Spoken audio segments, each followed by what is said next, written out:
Don't forget to like, comment, and subscribe. Hit the bell for new stories. In the sprawling interplanetary metropolis of Balthor 9, a place where every corner gleamed with advanced technology, shimmering holograms, and species from hundreds of worlds, it wasn't uncommon to see beings from all over the galaxy wandering the streets. Yet not all of them were seen as equals. Zara was one of the unlucky few. A native of the Gorer system, Zara had been a promising member of her species' warrior caste before a violent skirmish left her body severely injured, including the loss of her left leg. A once proud warrior turned beggar, Zara had been cast out by her own people, left to rot in the lower districts of Balthor 9, far from the gleaming heights where the powerful thrived. The Gorer considered her broken, her disability a permanent mark of shame. Her status as a crippled, useless being made her a subject of ridicule and neglect. Zara sat on a grimy street corner, her remaining leg curled beneath her, her hands wrapped tightly around the thin cloth that covered her. The prosthetic she had been given, a clunky, outdated metal rod, was a far cry from what her people used, much less from the sleek, high-tech designs the citizens of Balthor 9 took for granted. Her prosthetic was heavy, malfunctioning, and didn't allow her to move fluidly. She could barely hobble to the nearby markets, let alone stand up to fight or run. And yet, she did what she had to in order to survive. She had been dumped in the alleyway days ago, after the last of her clan had abandoned her. The sight of her once beautiful and proud form now mutilated was too much for them. They tossed her aside like a broken tool, a symbol of failure. Zara had known pain before, but the emotional agony of rejection by her own people was a wound far deeper than any physical injury could ever be. Her eyes scanned the busy street. Hollow advertisements flashed brightly above, enticing passerby with promises of new worlds to conquer, riches beyond imagination, and enhanced bodies. She watched as groups of humans, mostly young men and women in sleek jumpsuits, passed by with indifference. They never looked at her, not even when she tried to catch their eyes with a pleading glance. She was invisible in their eyes, nothing more than a discarded remnant of a broken species. "Hey, you look like you could use a little help." The voice broke through her stupor like a beacon in the fog, soft but insistent. Zara stiffened, her hand instinctively curling into a fist. The voice was human, one she had not heard before, and certainly not one that came with the typical disdain or fear humans usually held for her kind. She looked up. A man stood before her, wearing a worn-out brown jacket, his eyes hidden beneath the brim of a hood that shaded his face. There was something different about him. He wasn't the kind of person who would normally approach someone like her. He wasn't armed, nor did he have the air of authority like the mercenaries or bounty hunters who sometimes passed through. He looked ordinary, yet there was an undeniable spark in his eyes. His face was kind, almost too kind for someone living in a city as ruthless as Balthor 9. Zara frowned, her tongue thick in her mouth as she struggled to speak. "What do you want?" she asked, her voice rough and hoarse from days of neglect. She had little strength left to hide the bitterness in her words. "I don't want anything." The man knelt before her, lowering his voice. "I just want to help you." Zara's eyes narrowed, unsure of his motives. She had learned long ago that nobody helped without a reason, least of all humans. They were known for their survivalist nature, always looking out for themselves. What could a human possibly want with her? The man seemed to sense her hesitation. "Look, I've been working with prosthetics for a long time," he continued. "I can help fix your leg." Zara shook her head. "It's too late," she said, bitterness creeping into her tone. "I'm useless now. You should leave." "That's where you're wrong," the man said, smiling faintly. "There's always a chance for improvement. Technology's advanced. Let me show you." Zara didn't trust him, but something in the back of her mind stirred. The cynicism that had been her constant companion seemed a little lighter for a moment. She had nothing left to lose. So, against all her instincts, she allowed herself to feel a small flicker of hope. "You can help me?" she asked, her voice quieter now. The man nodded, his eyes determined. "I'm not saying I can make you whole again, but I can give you something better. A new leg." One that works, like the ones they have up in the high districts. We can start with that. Zara's heart raced. Could it be? Could this human truly be offering her something real? Why would you do this? She asked, her voice raw, filled with disbelief. I'm nothing.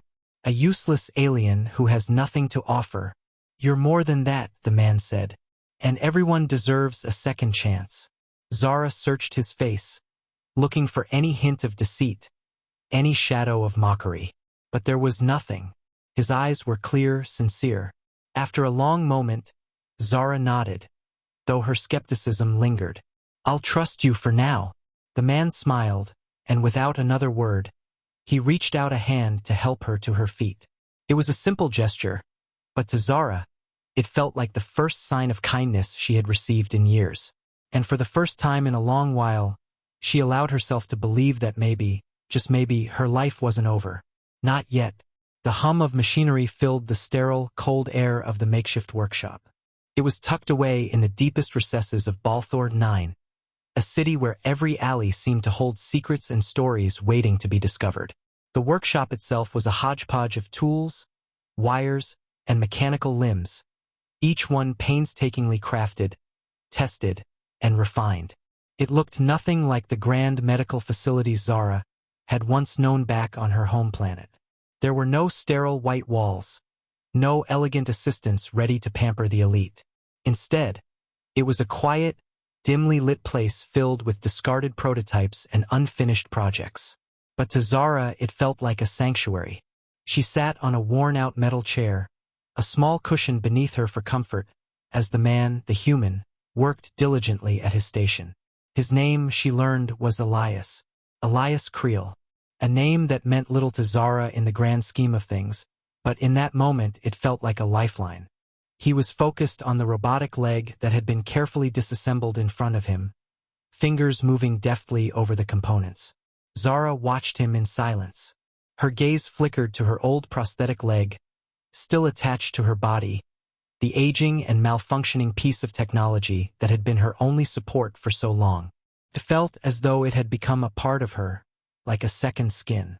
The idea of replacing it with something new, something foreign, left her unsettled. Would this new limb make her feel whole again? Or would it simply remind her of everything she had lost? Elias seemed to sense her unease. Without looking up from his work, he spoke softly, as though he could hear her thoughts. I know it's not easy. It's hard to trust, especially after everything you've been through.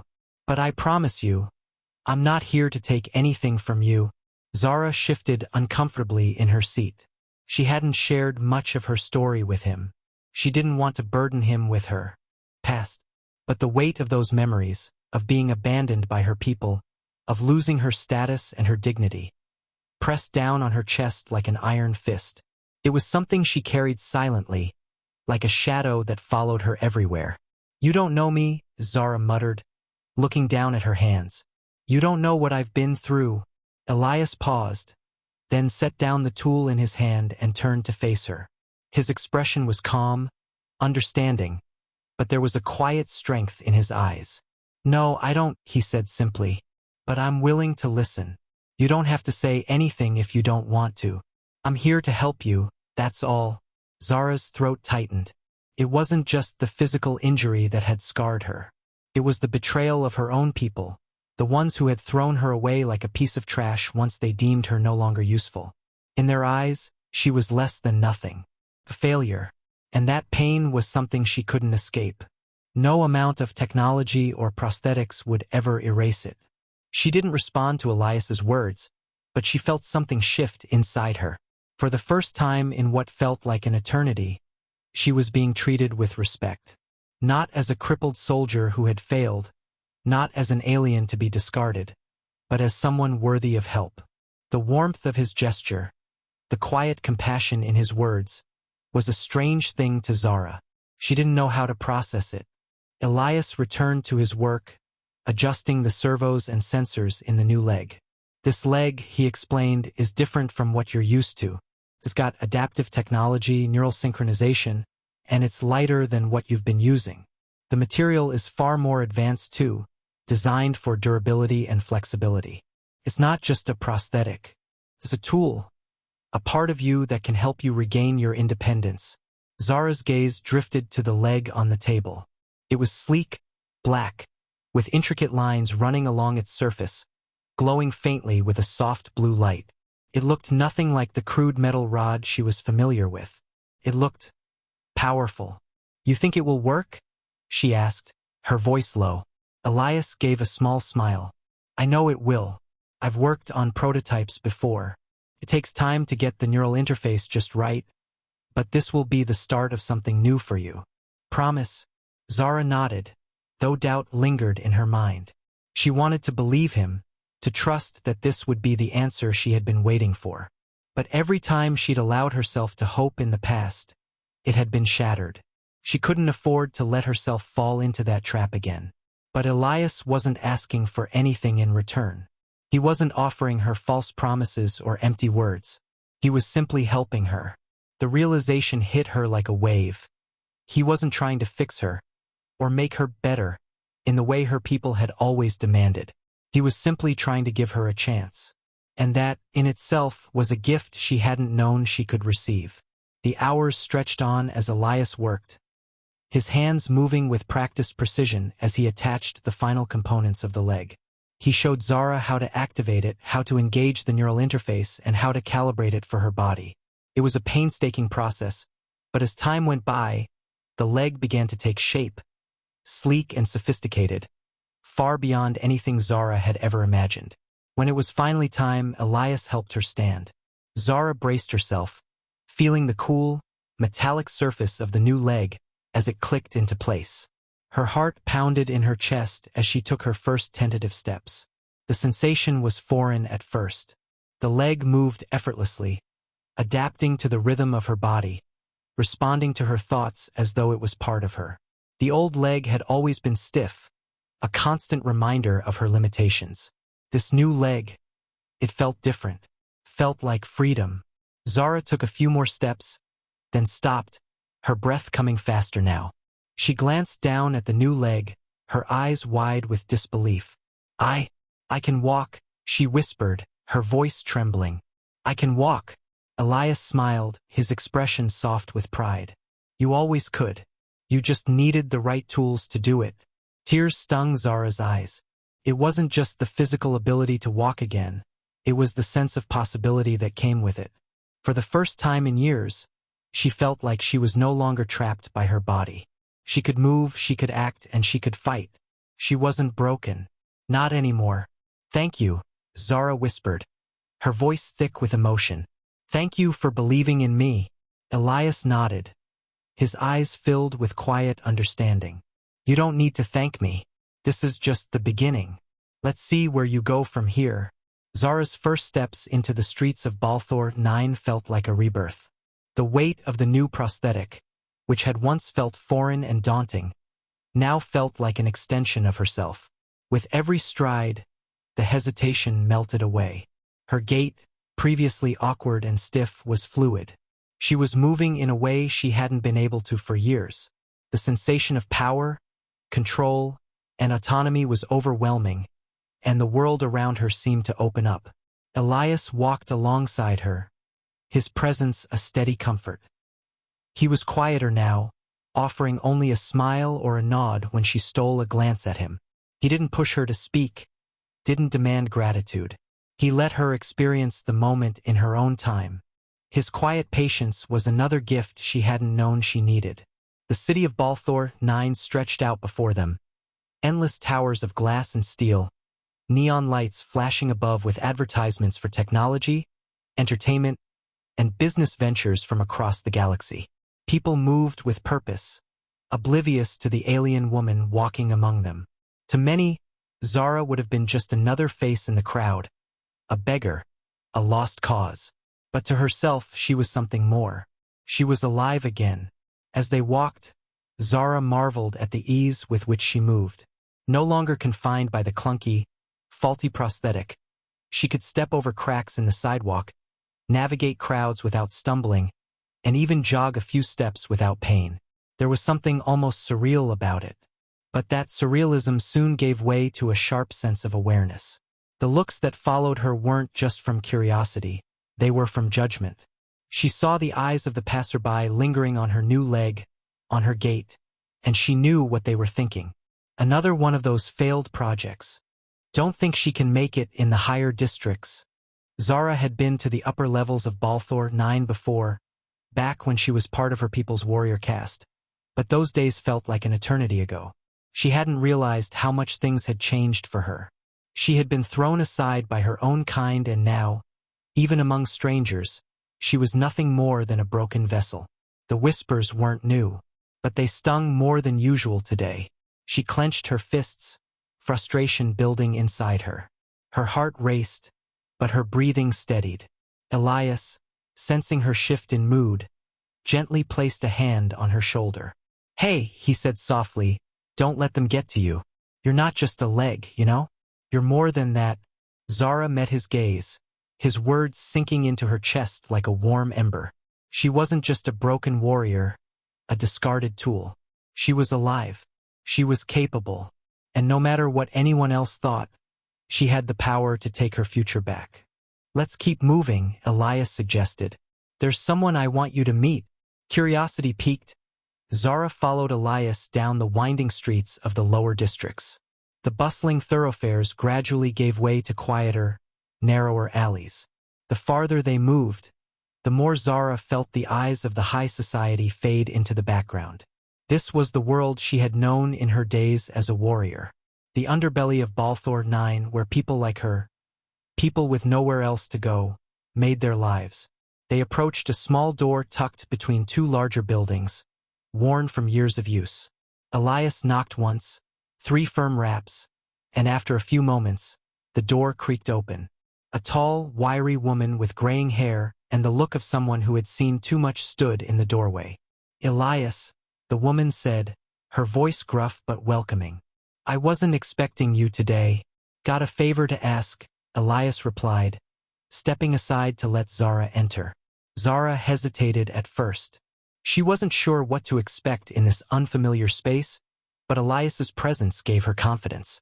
She followed him into the dimly lit room. Inside was a workshop of sorts, a stark contrast to the gleaming high-tech facilities she had once known. The walls were lined with shelves full of parts, gadgets, and old devices that looked like they had been scavenged from all over the galaxy. At the center of the room was a table, cluttered with half-assembled machinery and tools strewn about in an organized chaos. The woman turned to Zara, her eyes scanning her from head to toe before settling on the new prosthetic. "That's some serious tech you've got there," she remarked, her tone skeptical but intrigued. "Doesn't look like the average model." Elias grinned. "It's a custom job, and I think it's about time she had something a bit more reliable." Zara stiffened. She didn't like the way the woman was studying her. She could feel the judgment in her gaze, the silent appraisal of her new leg, of her worth. She hated it, but Elias placed a reassuring hand on her shoulder, grounding her. "This is Zara," Elias continued. "She needs help with something." The woman, whose name was Nira, raised an eyebrow. "Help? Don't tell me you brought her here just for a tune-up." Zara felt a flash of irritation. "I'm not here for charity," she said, her voice steady despite the rising anger inside her. "I'm here for a chance." Elias chuckled, a knowing glint in his eyes. "That's what I like to hear." Nira studied Zara for a long moment, and the alien woman could feel the weight of her scrutiny. It wasn't just about the prosthetic. It was about Zara herself. She was being judged, tested, but she didn't care. The sting of judgment was all too familiar, but it no longer had the power to break her. Finally, Nira sighed and nodded. "All right, if you want a chance, then let's see what you've got. But know this, there's no easy road ahead. You'll need more than just a new leg to survive around here. If you want to be something other than a discarded project, you'll have to fight for it." Zara met Nira's gaze, and for the first time in a long time, she felt her heart steady, her resolve harden. "I'm ready," she said, her voice unwavering. "I'm ready to fight." And in that moment, she realized that this was her chance. Not just to walk again, but to reclaim her place in the galaxy. The road ahead would be dangerous, filled with challenges and enemies. But she was no longer the woman who had been cast aside. She was Zara, a warrior reborn, and she was ready to take on the world. The days that followed were a blur of activity. Zara's life, once reduced to the quiet misery of broken limbs and discarded dreams, now thrummed with purpose. Elias had introduced her to Nira, and through her Zara began to see a world of possibility, a world that extended beyond the street corners of Balthor 9, beyond the rejection of her people.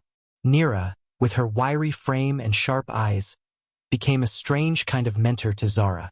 She wasn't kind, but she was truthful, and that was what Zara needed. The woman didn't sugarcoat things, nor did she offer false hope. Instead, she laid out the hard reality. The universe was unforgiving, and only the strong survived. Zara had learned this truth the hard way. But now, with her new prosthetic, she had the tools to fight back. "I'll teach you to survive in this city," Nira said, pacing back and forth in her cluttered workshop, a half-assembled weapon in her hands. "But don't think it's going to be easy. You'll need to be fast, smart, and ruthless. If you show any weakness, they'll sniff it out." Zara nodded, absorbing every word, every lesson. Nira wasn't concerned with softening her. She was focused on forging something stronger, something unbreakable. The first few days were the hardest. Zara had to unlearn years of thinking like a cripple, like a discarded failure. She had to start thinking like a warrior again, even if she was no longer part of her people's caste. Every day, Nira pushed her, physically, mentally, emotionally. Training wasn't just about using her new leg. It was about reclaiming her mind, her sense of self. They spent hours in the grimy alleyways, working on balance, agility, and strength. The new leg, though advanced, still had a learning curve. It responded to Zara's neural impulses, yes, but it required constant calibration. Her body had to learn how to move with it, to adjust her posture and focus in ways she hadn't needed to before. It wasn't just physical training. Nira also introduced Zara to the ways of the lower districts, the underground networks, the black market, and the subtle politics of survival. The world of Balthor 9 was a labyrinth, filled with rival factions, mercenaries, and criminals. For someone like Zara, who had once walked the path of honor and pride, the underbelly of the city was like a foreign planet. But Nira was no stranger to these people, and Zara learned quickly. "You'll need to learn how to read people's intentions," Nira instructed one afternoon, as they sat in a small, dimly lit bar filled with rough-looking individuals. "Every glance, every gesture, it tells you something. Trust your instincts, Zara. Trust what your new leg is telling you. It's not just tech. It's a part of your body now. Let it guide you." Zara had been skeptical at first. Her people valued physical strength and honor above all else. Subtlety, deceit, and manipulation were alien concepts to her. But Nira had a point. On the streets of Balthor 9, there was no room for old-fashioned ideals. Here, survival was a game, and if she didn't learn to play it, she wouldn't last long. One afternoon, after hours of training in the alleyways, Zara found herself standing face-to-face with an imposing figure. His broad chest and bulky arms made him a mountain of muscle, and the scar that ran across his face told the tale of someone who had fought and won many battles. "I heard you're looking for work," he grunted, his eyes narrowing as he sized her up. "You don't look like much." Zara's gaze remained steady. The man's presence wasn't intimidating. It was just another challenge. She squared her shoulders, feeling the weight of her new leg beneath her, grounding her, as if it was a part of the very earth beneath her feet. "I'm not here to impress you," she said evenly. "I'm here to prove myself." The man sneered, clearly unimpressed. "Prove yourself, huh? We'll see if you're tough enough. If you want to run with us, you'll need to handle a little dirty work." Zara wasn't naive. She knew the underworld would never hand her an easy opportunity. If she wanted to carve a place for herself, she had to earn it, just like everyone else. "I'm listening," she said. The man chuckled, his expression darkening. "There's a job. A rival group of scavengers has been moving in on our territory. We don't take kindly to that. You'll help us persuade them to leave." Zara didn't flinch. The job sounded simple enough: threaten, intimidate, maybe fight if it came to that. It was the kind of work she had once been trained for. Deal, she said. Nira, watching from the shadows, raised an eyebrow. You sure about this? Zara turned to face her. I'm sure. With Nira's guidance, Zara prepared herself for the job. The operation was going to be dangerous, but this was her chance to prove that she was more than just a discarded failure. It was her chance to prove that she could still be a force to be reckoned with, even in a city that had no use for her. The night of the job, Zara stood in the alleyway outside a rundown warehouse, the air thick with tension. Her heart pounded in her chest, but there was no fear, only determination. The familiar hum of her prosthetic leg, now fully synced with her body, brought her a sense of calm. She wasn't just walking anymore. She was moving with purpose. The gang of scavengers didn't see her coming.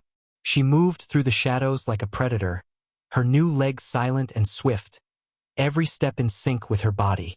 As she approached the group's hideout, the air thick with the smell of rusted metal and old refuse, Zara felt the weight of the situation settle in. This wasn't just a job anymore, it was a test of her strength, her resolve, and her ability to survive. The first scavenger appeared at the corner of the building, his head swiveling just in time for Zara to close the distance. With a fluid motion, she grabbed him by the throat, her enhanced strength catching him by surprise. He struggled, but the more he fought, the tighter her grip became. Her voice was cold, a steady rhythm. Tell your people to leave, or I'll make them. The man's eyes widened in realization, and with a panicked nod, he pulled away, scrambling to his feet. He ran into the building, likely to inform the rest of his crew. Zara didn't wait. She followed, her leg carrying her forward at a speed that felt almost instinctual now. When she entered the warehouse, the scavengers were ready for her, guns drawn, eyes narrowed. But Zara wasn't afraid. Her leg was her weapon now, her strength. She didn't need to wield a blaster to prove herself. With a movement so fast it was almost a blur, she disarmed the first two men, their weapons falling to the floor with loud clanks. The third tried to make a move, but she anticipated his motion and struck first, her leg a blur as it kicked him off his feet and into a stack of crates. You should have stayed out of our territory, she said, her voice low but commanding. The remaining scavengers exchanged uneasy glances, their resolve wavering. Zara wasn't here for a fight. She wasn't here to spill blood. But she had made her point. The group quickly retreated, their bravado crumbling in the face of someone who could fight back. As she left the warehouse, her chest swelling with pride, Zara felt something she hadn't in a long time. Power. Control. She wasn't just surviving anymore. She was thriving. The city of Balthor 9 had always been a labyrinth, its vast stretches of glimmering towers and neon-lit streets hiding the darker underbelly of crime, corruption, and forgotten lives. But Zara was no longer a shadow moving through it. She had carved her own path, her confidence swelling with each passing day as she grew stronger, faster, and more resilient. The streets that had once rejected her now whispered her name, not as a symbol of weakness, but as a force to be reckoned with. Her success with the scavenger job had earned her respect in the lower districts. The gang she had intimidated had backed down, and word of her prowess spread quickly, like wildfire through the alleyways and black markets. Elias had been the first to notice the change in her, a subtle shift in the way she held herself, the way she moved. She was no longer the broken warrior he had first met. She had become something far more dangerous, far more capable. Zara had made a deal with herself. She wouldn't let anyone define her again. No more would she be treated like a discarded relic. She would take back her life on her terms. But the world of Balthor 9 was a place where power was always in flux, and nothing lasted forever. As Zara's reputation grew, so too did the eyes that watched her from the shadows. Old enemies, old friends, and new players all took note of the alien woman who had defied the odds.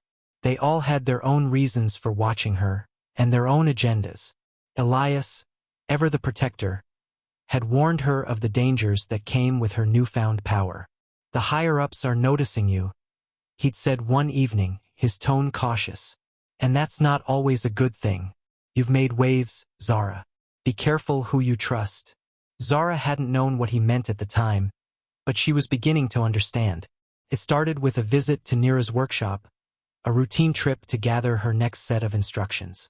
Nira was busy assembling a few weapons, her hands moving methodically as she worked. But when Zara entered the room, the older woman's eyes locked onto hers with an unusual intensity. "You've got a target on your back," Nira said without preamble. "The power brokers of the city don't like it when someone gets too big for their boots. They see you as a threat, potential rival, and they don't take kindly to competition." Zara furrowed her brow. "Who are they? What do they want from me?" Nira sighed, wiping a hand across her face in frustration. "It's not that simple. The power brokers, the ones who pull the strings, corporations, mercenary groups, local factions, they all have a stake in this city. And none of them want an outsider, someone they can't control, gaining influence." Zara's mind raced. She had always been accustomed to fighting for her life, to battling in the open. But this was a new game entirely. A game she didn't fully understand. But the more Nira explained, the more the pieces fell into place. "You've made waves, Zara," Nira continued, looking up from her work. "And when you make waves, people either surf them or drown. You need to decide which you're going to do." Zara wasn't one for indecision. If there was one thing she had learned over the past weeks, it was that survival wasn't about hiding or running. It was about taking control of the situation before someone else did. That afternoon, after leaving Nira's shop, Zara headed toward the district's industrial heart, where the city's most influential corporations had their headquarters. She didn't know who or what she was looking for, but her instincts told her that this was where the next part of her journey lay. The towering skyscrapers loomed over her as she moved through the throngs of people, her every step calculated, her new leg carrying her with confidence. She was a woman on a mission. Somewhere in these glass and steel monoliths was the power she sought. Somewhere in the heart of Balthor IX's corporate empire was the key to her future. As Zara passed through a narrow alley, she caught sight of a familiar figure leaning against the wall. It was a man she recognized from her earlier days on the streets. Rendell, a low-level fixer who made his living by brokering information and services in the underworld. He had been one of the first to notice her after the scavenger job. Zara approached him without hesitation, her pace unhurried but purposeful.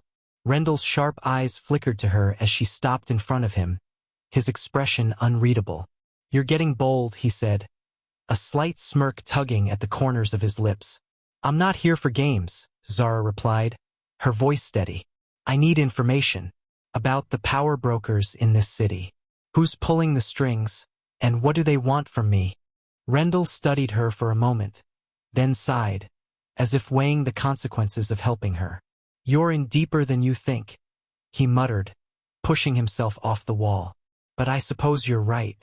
If you want to survive here, you need to understand who's running the show. Follow me." Zara trailed behind him as he led her through the back alleys of Balthor IX, his steps quick and efficient. They stopped at a small door, inconspicuous against the backdrop of the bustling city. Rendell knocked twice, then waited. The door swung open to reveal a dimly lit room filled with a variety of monitors, all displaying different parts of the city.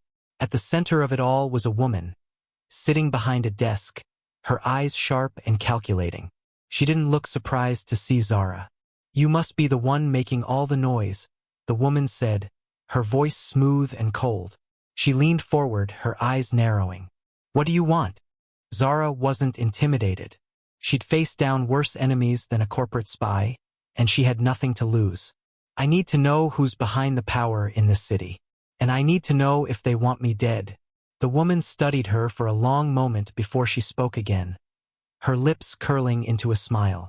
"You're not dead yet, are you?" she said, her tone almost amused. "You've made quite the impression, Zara. I'll give you that." Zara crossed her arms, her eyes unwavering. "I'm not here for compliments. I want the truth. Who's behind the power in this city?" The woman chuckled softly, as if amused by Zara's directness. "You've made yourself a target, but not by accident. The people in power here don't like what you're doing. And they're watching you. The question isn't whether they'll come for you, It's how you'll handle it when they do. Zara felt the familiar weight of determination settle in her chest. She had no illusions, this was only the beginning. But the more she learned, the clearer her path became. The power brokers of Balthor 9 might see her as a threat, but they had no idea what she was capable of. Zara's path had become a dangerous game of shadows and intrigue, but she wasn't about to back down. The revelation that the power brokers of Balthor 9 were watching her only fueled her resolve.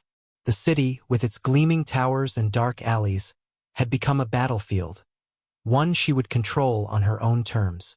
Her prosthetic leg, an extension of her body and will, had become her greatest asset. She was faster, stronger, and more confident with every passing day. The feeling of power was intoxicating. The woman in the dimly lit room, who had introduced herself as Miri, had given her a dire warning. They're watching you, Zara. The moment they decide you're more of a problem than a resource, you'll be gone. They don't leave loose ends. Miri's words echoed in Zara's mind as she walked through the dim streets toward Nira's workshop. There was no time to waste. She needed to understand the nature of the power broker's threat and figure out how to make them bend to her will before they could close in on her. Her first instinct was to confront them head-on, but she knew better than that. The underworld didn't function on brute strength alone, it was a chess game, and she needed to think like a strategist. When she reached Nira's workshop, the older woman was waiting for her. As always, surrounded by machinery and parts. Zara didn't waste time with pleasantries. They know, she said, her voice tight with urgency. They know what I'm capable of. The power brokers, they're watching me. If they think I'm a problem, they'll eliminate me. Nira glanced up, her expression unreadable. I told you this wasn't going to be easy, but you've already made your mark. The question is, what are you going to do about it? Zara's fists clenched. The challenge was clear. She couldn't back down. Not now. Not after everything she had fought for. Tell me what I need to know, Zara said, her tone cold and resolute. Who are they? And how do I fight back? Nira set down the tool she was holding and walked over to a nearby table, where she kept a series of encrypted data chips. She flipped through a stack, selecting one and plugging it into a nearby terminal. A series of holographic images flickered to life before them. Spreadsheets, names, and cryptic images of individuals. Nira scrolled through the data, pausing at certain points. The power brokers are a collection of influential families, corporations, and syndicates, Nira explained. They control everything on this planet, trade, politics, the very lifeblood of Balthor 9. They have their fingers in every pie, from weapons manufacturing to tech and medical research. They operate in the shadows, but everyone knows their names. Zara leaned forward, scanning the data carefully. One name stood out from the rest, Varketh Industries. This one, Zara said, pointing to the company's logo on the screen. What's their interest in me? Nira looked at her with a hint of surprise. Varketh is one of the most powerful players on Balthor 9. They have an entire division dedicated to advanced cybernetics and prosthetics, like your leg, only theirs are usually used by the military or mercenaries. If they're watching you, it's because they want something. Zara's mind raced. Varketh Industries. The name had a familiar ring to it, but she couldn't quite place it. She'd never been involved with their projects, and as far as she knew, they had no reason to track her down. But the idea of a corporation with such immense power taking interest in her was troubling. She had already learned that nothing in this city happened by chance. Do you think they'll come for me? Zara asked, her voice betraying the smallest hint of unease. Nira didn't hesitate. They'll come, and they'll come hard. If they want you, they'll do whatever it takes to bring you under their control or destroy you. Zara's gaze hardened. She wasn't going to be controlled by anyone. Not again. Then I need to make sure they know I'm not someone they can walk over. Over the next several days, Zara prepared herself for the inevitable confrontation. She trained harder than ever, refining her combat techniques and familiarizing herself with every inch of Balthor 9 streets. Nira had contacts, people who could help her gather information, and soon Zara knew everything she could about Varketh Industries and its dealings. Varketh's headquarters was located in one of the higher districts of Balthor 9, a towering structure that overlooked the city like a watchful god. It was a fortress, guarded by security drones and corporate soldiers, mercenaries armed to the teeth. Zara knew this wouldn't be a direct assault. She needed to be smarter, sneakier, and more ruthless than ever. Elias had been keeping a distance, watching from the sidelines as her reputation grew. But when Zara returned to him after days of research and training, he could see the determination in her eyes. "I've got a plan," she said, pulling out a small data chip she had stolen from one of Varkatha's lower-level operatives. The chip contained detailed blueprints of their headquarters and security systems, including the locations of their surveillance cameras, guards, and weak points. Elias studied the data with a raised eyebrow. "You're planning on going straight for their headquarters? You know that's suicide, right?" Zara smiled coldly. "No, it's the only way." Elias exhaled sharply, clearly reluctant. "You're walking into a lion's den, Zara. The moment they catch wind of what you're doing, they'll come after you with everything they've got." "I don't have a choice," Zara replied, her voice unwavering. "This is the only way to make them understand I'm not someone they can just eliminate. If I have to burn their empire to the ground to send a message, then that's what I'll do." Elias didn't argue. He knew better than to try and stop her. Over the past few months, he had come to respect Zara more than anyone. She wasn't the broken, discarded alien he had met that fateful day. She had become something much more, a force of nature, unstoppable and dangerous.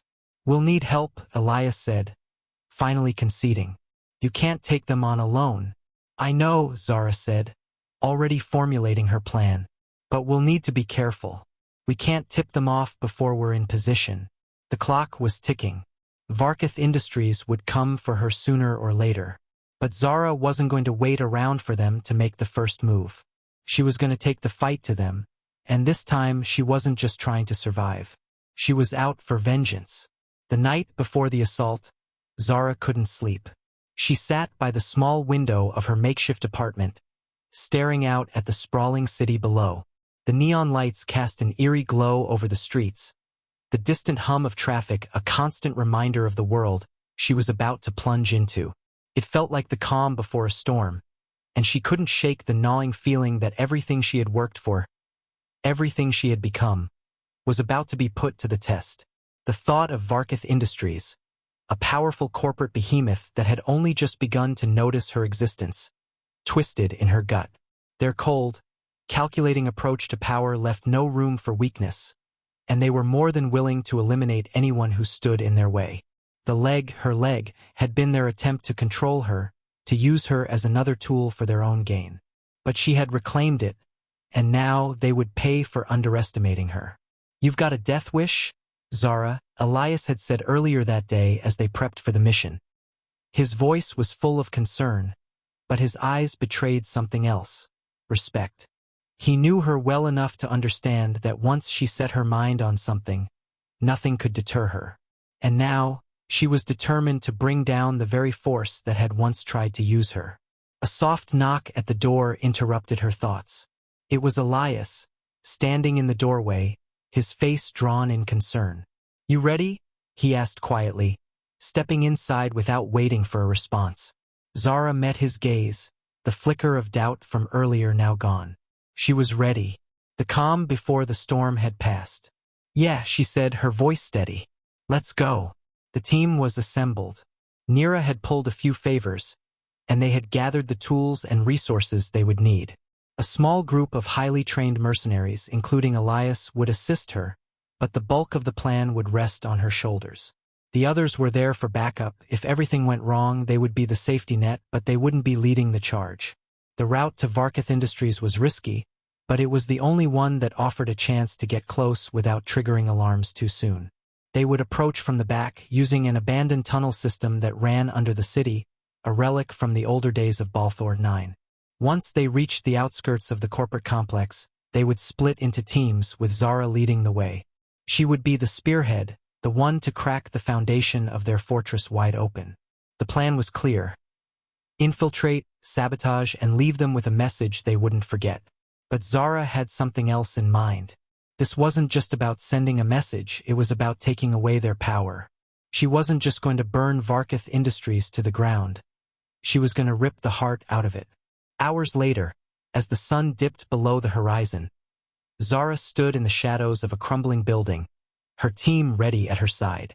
The massive structure of Varketh Industries loomed in front of them, its cold steel and glass windows reflecting the stars above. She could feel the pulse of the city in her veins, the hum of energy vibrating through the air. This was her moment. This was where she would take back control. She gestured to Elias, and the team moved silently into position. They descended into the abandoned tunnels, the only sound the soft shuffle of boots against old concrete. The smell of rust and dampness clung to the air, but Zara's focus was razor-sharp. She could feel the adrenaline surging through her body, her enhanced leg propelling her forward with a sense of purpose that she had never known before. Once they reached the outer perimeter of Varketh's headquarters, they split into teams. Elias, along with a few of the mercenaries, would disable the security systems, ensuring that the cameras and motion sensors went dark for long enough to allow the main group to slip past undetected. Zara, however, was already planning her next move.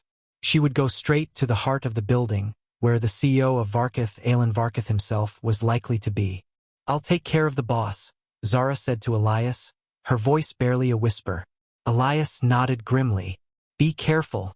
There was no time for more words. The mission was in motion. The team moved like shadows, slipping through the silent halls of the Varketh complex, avoiding detection at every turn. Zara could feel her pulse quicken as they approached the central tower, the most heavily guarded section of the building. She signaled for the others to stop and surveyed the security measures. This was where things could go wrong, but she had no intention of letting that happen. With her heightened senses and precision, she navigated the complex with ease. The prosthetic leg, which had once been a symbol of her vulnerability, was now her weapon. It was fast, powerful, and adaptable. She could leap over obstacles, scale walls, and move in ways that would have been impossible for her before. Varketh had tried to control her with this technology, but she had turned it into her own advantage. Alan Varketh's office was located on the top floor, an imposing, glass-walled space that overlooked the entire city. It was a symbol of his power, his dominance. As Zara approached, she felt a surge of emotion, a mixture of anger and anticipation. She had made it this far. She was about to confront the man who had been a part of her suffering. She pushed through the door, the guards outside oblivious to her presence. Inside, Alan Varketh sat behind a sleek, black desk, his back to the door as he reviewed data on his screen. He didn't turn around when he heard the door open. He wasn't worried. Yet, "Varketh," Zara's voice rang out, sharp and cold. Alan's head snapped around, and his eyes widened in surprise. His first instinct was to reach for the weapon under his desk, but Zara was faster. In one fluid motion, she was across the room, the tip of her blade pressed to his throat. "You thought you could control me," she said, her voice calm but filled with deadly intent. "But I'm not your toy." Alan's smirk faltered. "You don't know who you're dealing with." Zara leaned in closer, her face inches from his. "I know exactly who you are, and you'll never control me, or anyone else." Again, behind her, the distant sounds of explosions and gunfire began to ring out as the team executed their part of the plan. Varketh Industries was crumbling, but Zara wasn't finished yet. "Your empire ends tonight," she said softly, and with one swift motion, she ended the reign of Alan Varketh. As he slumped to the ground, the building trembled, the foundations shaking as the walls began to crack.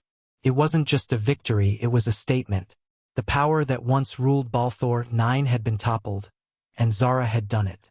The end. Thanks for watching, everyone. If you enjoyed this video, don't forget to like, comment, and subscribe for more exciting HFY stories. Your support means the world to us. And make sure to tap the bell icon so you never miss an update. Stay tuned for our next adventure, and until then, keep exploring the stars. See you in the next video.